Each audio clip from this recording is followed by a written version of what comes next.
Come on, Meg. You've defended your research before. That was different. Then it was all just theories. But this discovery, Adam, it's big. Kepler big. Rosetta Stone big. Deus Ex Human Revolution is the next entry in the first-person role-playing shooter franchise. Does it improve upon the series' previous entries, and does it move the genre forward?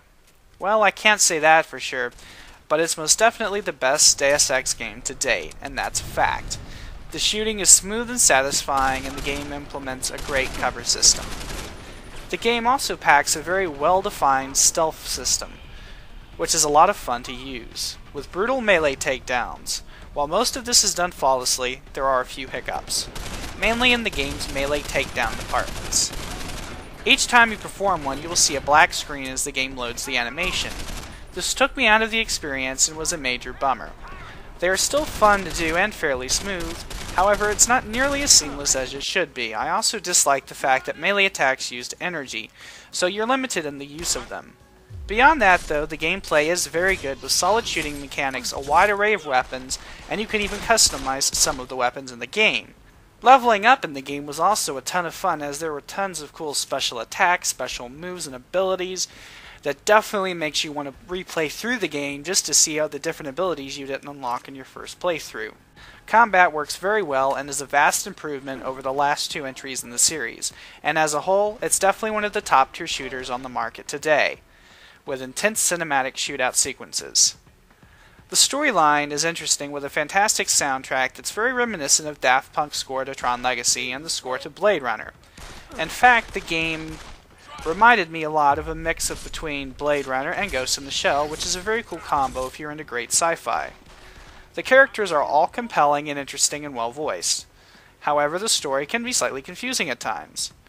But it's still very good, and I really wanted to see the end and how it all played out. Another cool feature is definitely the dialogue wheel. While standard in most RPGs this day, it did have a certain amount of finesse that was very nice in the game.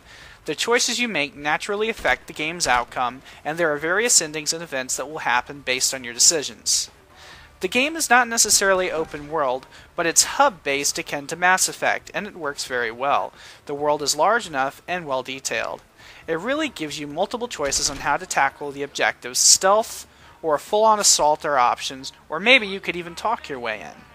The game's audio is also well done, with the score being the standout feature. However, the guns and sound effects were very unique and definitely packed quite a punch. The game's graphics are also very well done, with great lighting and visceral action. However, there is a major problem with the lip sync. It's just off at times. And while the game may look great, it's not the best looking game on the market today. The death animations are fair, however there are only a handful of melee takedowns, which does limit its fun.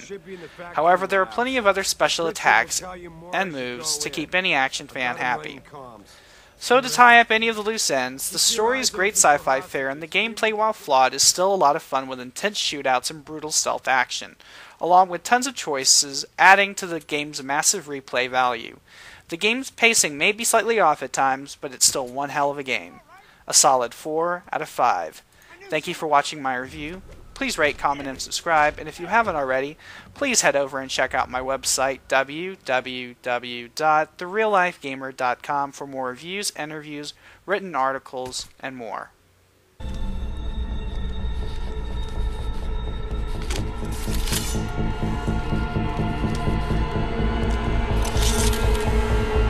Help me!